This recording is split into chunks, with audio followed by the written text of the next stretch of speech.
Welcome to a special urgent deep dive for Scaling Legends. Glad to be here for this one. Yeah, today is March 11th, 2026. And look, if you're operating a construction business right now, you know we are not in a normal environment anymore. No, not. You are basically on a war footing. The sheer volume of breaking news hitting the tape this week is, well, it's staggering. It's completely overwhelming for anyone trying to run a business. Exactly.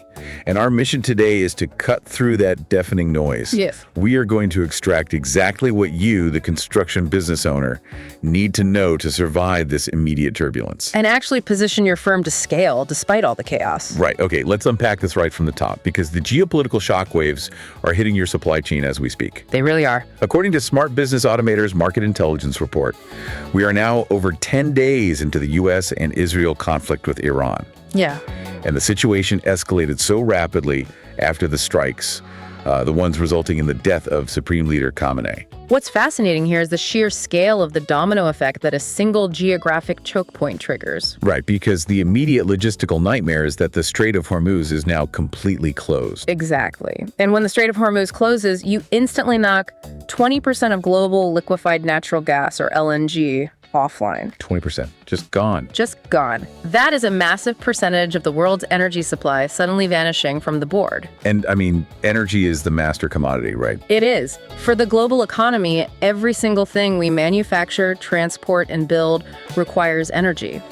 When you remove a fifth of the global LNG supply in the blink of an eye, the shock to the system is violent. It forces a sudden, desperate pivot. Right, a pivot to alternatives, which immediately spikes demand across the broader energy complex. Which explains the oil markets. I'm looking at the headlines from the past week, and they look completely unhinged. It's a roller coaster. We watched oil shoot from $73 a barrel up to a blistering $120 in just 10 days. Historic volatility.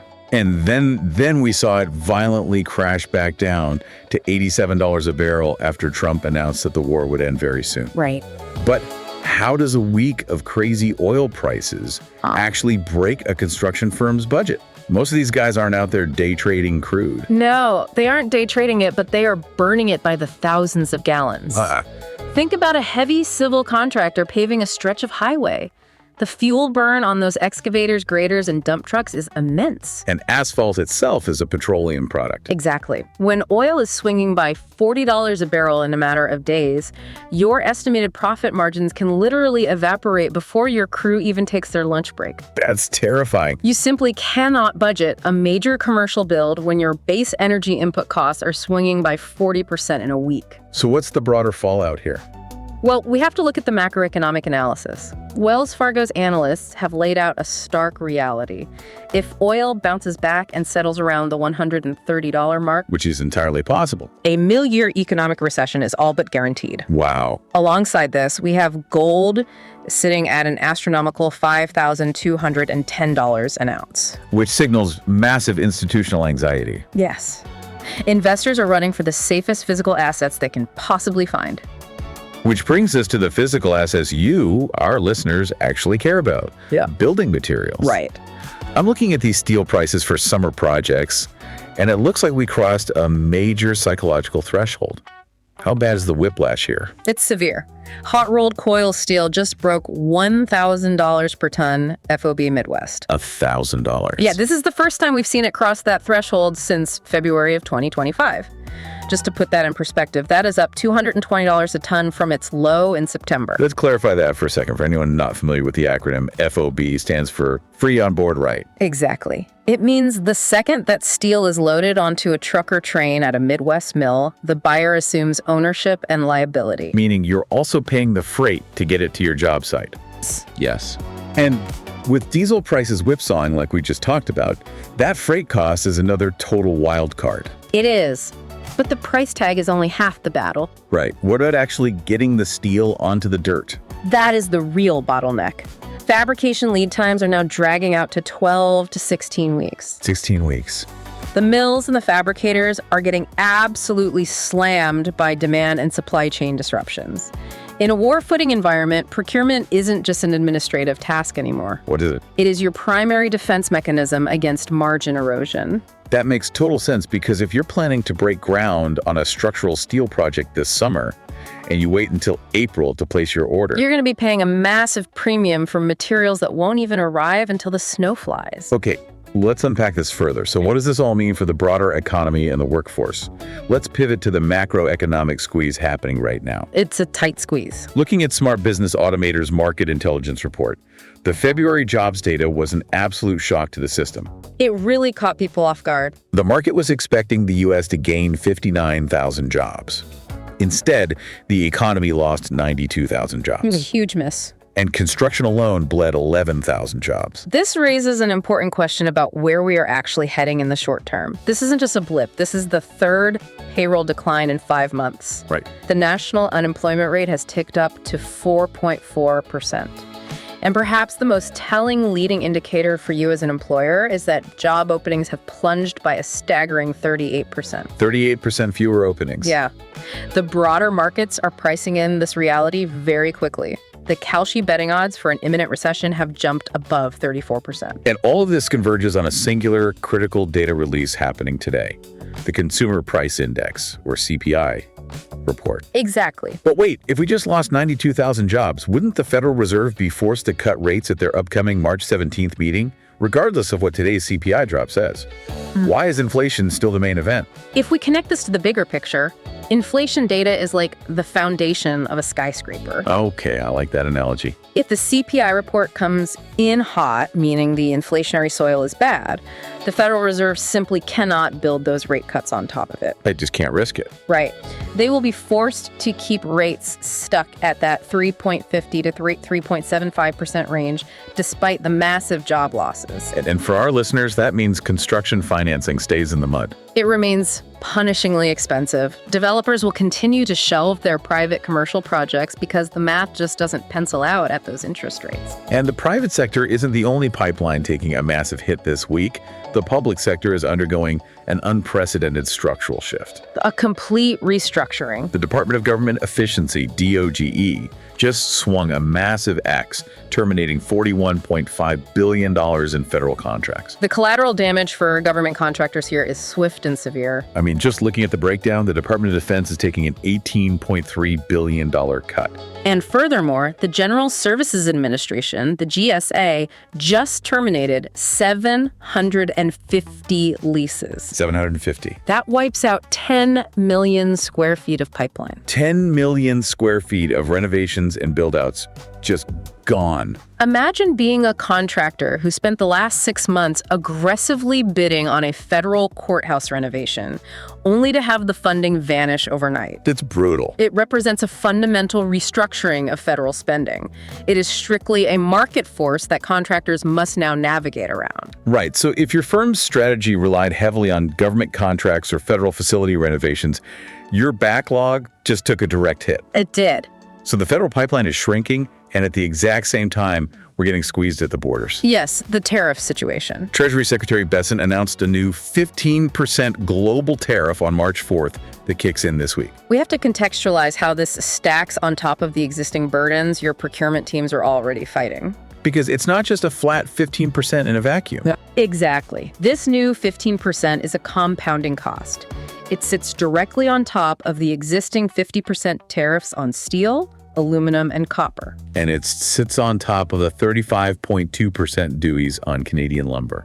Right. Every single raw material crossing a border to get to your job site is being taxed at multiple layers. So if you signed a fixed bid contract 6 months ago, These layered tariffs are actively squeezing whatever profit margin you had left. but then we get a massive curveball from the judicial branch. A total wild card. The Supreme Court just struck down the IEPA tariffs. That's the International Emergency Economic Powers Act for anyone not fluent in trade law. It's the legal mechanism used for those sweeping trade duties. Right. And the ruling orders $166 billion in refunds to the companies that paid them.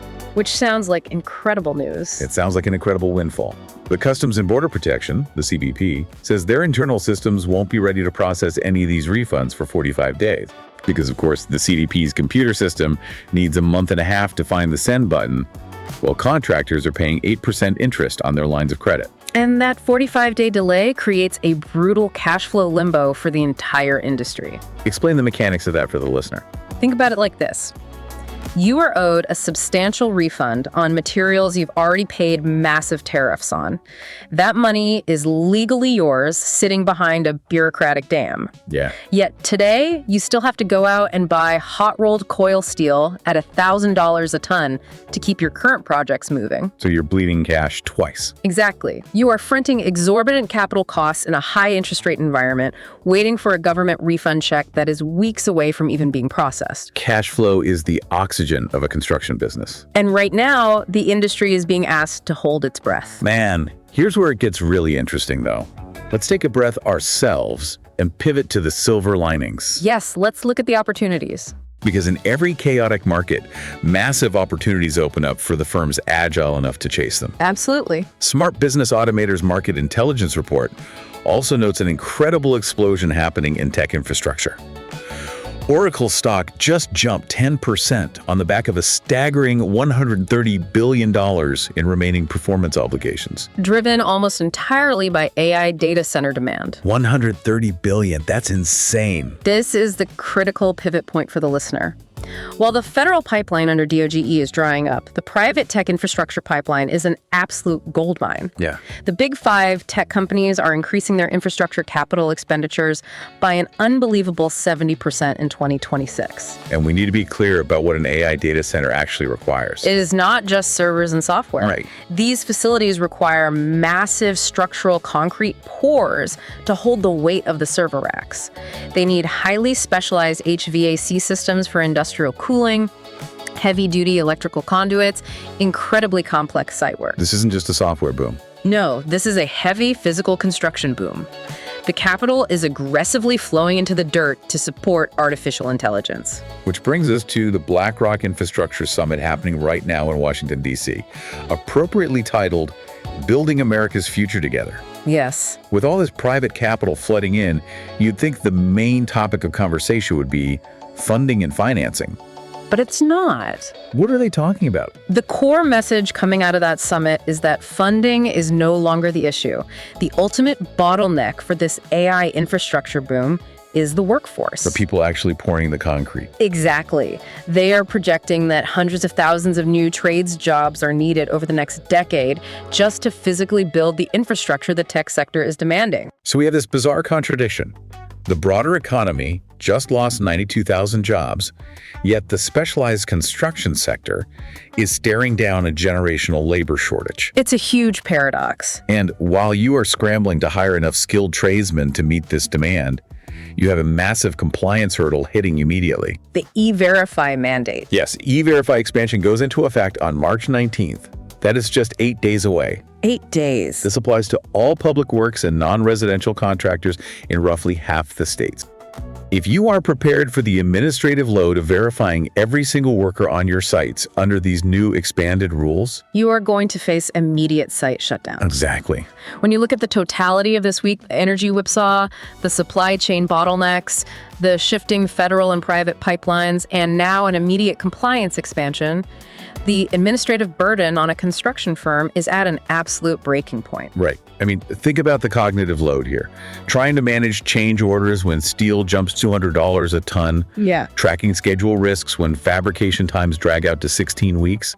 Pulling together daily logs or drafting RFIs, which are formal requests for information to clarify architectural plans. It's too much. Doing all of that during a volatile week like this is functionally impossible without AI assistance. Yeah. You cannot just throw more human hours at this level of chaos. It's about preserving your leadership's bandwidth. Exactly. If your project managers are spending 4 hours a day manually drafting those RFIs, tracking down budget variances across 5 different spreadsheets, and trying to parse complex document intelligence just to see if a material substitution meets spec. They are missing the strategic picture. Exactly. Utilizing AI for these administrative tasks is no longer a luxury. It is the only way your team can keep their heads above water, stop drowning in paperwork, and actually execute the urgent strategic pivots required in a war-footing market. Which leads us perfectly into the operational playbook. We've unpacked the chaos, the data, and the bottlenecks. Now let's talk about the boots on the ground. Let's get to the actions. Here is exactly what you need to do this week. We have distilled this down to 5 urgent actions for contractors. Action item number 1. Activate fuel surcharges NOW. Immediately. And I don't just mean thinking about it. How do they actually execute this without blowing up a client relationship? You have to pull your active contracts today and locate the material escalation or fuel surcharge clauses. Do not wait to see where oil settles. Because the volatility between $73 and $120 a barrel will destroy your heavy civil margins. It will. Call your client. Do not just send a cold email. Right, pick up the phone. Frame it as a shared risk dictated by global geopolitics. Trigger those clauses immediately to protect your firm from the whiplash. Perfect. Action item number 2. Order your steel for summer projects immediately. Let's do the math on this one. As we discussed, hot-rolled coil is breaking $1,000 a ton, and fabrication lead times are stretching to 16 weeks. Yeah. If you place your order in mid-March, a 16-week lead time means your steel arrives in mid-July. But if you wait until late April to pull the trigger, you are framing in late August, pushing your entire finishing schedule into the winter. Lock in your orders today to guarantee your summer schedule. action item number 3. Monitor today's CPI drop closely. This single inflation number will dictate the Federal Reserve's actions next week. It will set the tone for your financing costs and carrying costs for the rest of March. And if inflation comes in hot, developers are going to pull the plug on marginal projects by Friday because the financing simply won't work. You need to adjust your revenue projections based on what the Fed signals today. Okay, action item number 4. Prepare your compliance paperwork for the E-Verify expansion hitting in 8 days. Do not assume your HR software automatically handles this. Physically audit your I-9 documentation and your subcontractor agreements today. Right. Get your field administration teams fully trained for the March 19th rollout. An administrative oversight should never be the reason a lucrative non-residential site gets shut down by inspectors. And finally, action item number 5.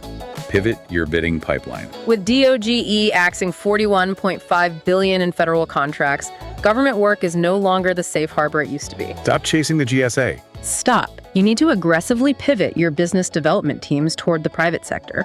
Start networking with the developers and general contractors who are building for Oracle, Amazon, and Microsoft. Target the AI data centers and private infrastructure projects. Yes, that's where the big 5 tech firms are ramping up their capital expenditures by 70%. That is where the money is flowing. Those are your marching orders for the week. Navigate the volatility, protect your margins, and pivot to where the capital is flowing. If we connect this to the bigger picture, I want to leave you with a final, somewhat provocative thought to mull over. Let's hear it. We talked about that massive Supreme Court ruling on the IEEPA tariffs. What is going to happen to the global material supply chain exactly 45 days from now? Oh, wow. You're going to have $166 billion in tariff refunds suddenly flooding back into the market, hitting the balance sheets of builders and manufacturers. At the exact same time. At the exact same moment that the big 5 tech companies are violently ramping up their 70% infrastructure spending spree.